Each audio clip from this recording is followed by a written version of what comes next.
I have heard people saying, I am so insignificant. I feel so insignificant. Be it in my office, be it in my house, be it in my workplace, or even in a religious gathering, in the church situation. All that they are saying is, I am not consulted, I am not counted, I am not so important, I am totally left out from everything. Even in my growing up years, in my school, they did not include me in any activity. When there was an entertainment, I was the last one to be chosen. I was never called at all. And I grew up with this feeling of being insignificant. And the question that you're asking is, how can I move from insignificance to significance? It's a real question. Because it is not only in your workplace, but even in your home, you're constantly compared with the other sibling. And you feel that, what is the use of my living? What is the use of me doing things? And you have tried desperately everything that you could so that people will recognize you, people will value you. But you have come out saying, I am nobody. When I read the Bible, I find there are many people who felt the same thing like you are feeling. Remember David, the shepherd boy?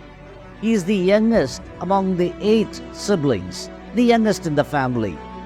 And when Samuel went to the house of Jesse to anoint a king, he was sent to anoint a king. Samuel went there and asked Jesse, can you ask your sons to come, your children to come? And the eldest one walked in. Samuel thought, he's the one. But David, one by one, everybody went, but David was not called. He was just the youngest, the shepherd boy, and his only skill is to take care of the sheep.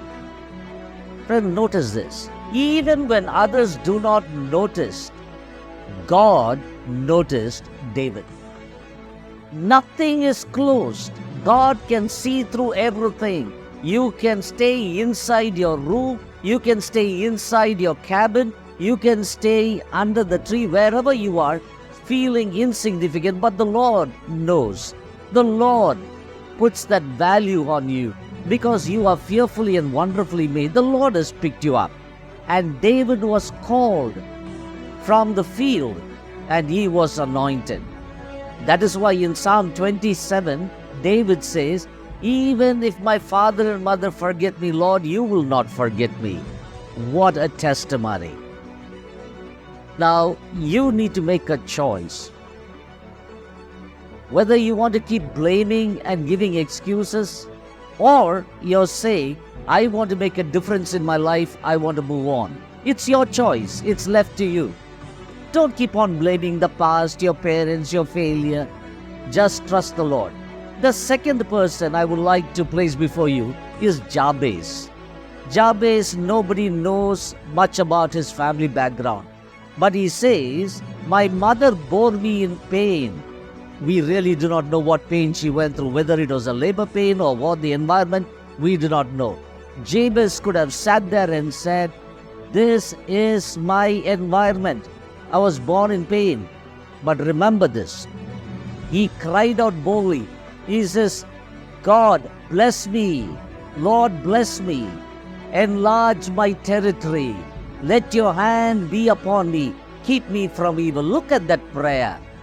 He didn't cry and ask for people's sympathy. He said, in the present state, I feel so insignificant. I want to move on. And the only one who can recognize me, who can use my gifts and talents is the Lord. So he looked up and said, bless me, O Lord, enlarge my territory, let your hand be upon me, keep me from evil. And the Bible says the Lord answered his prayer.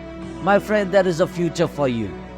But remember this, when God lifts you up from the place of insignificance and places you in the place of significance, it is not for you and me to look down upon people, but to be a blessing and to lift them up and give them that courage and confidence to face the future with boldness. Don't look back and keep blaming. There is hope for you.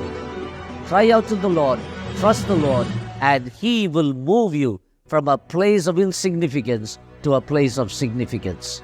God bless you.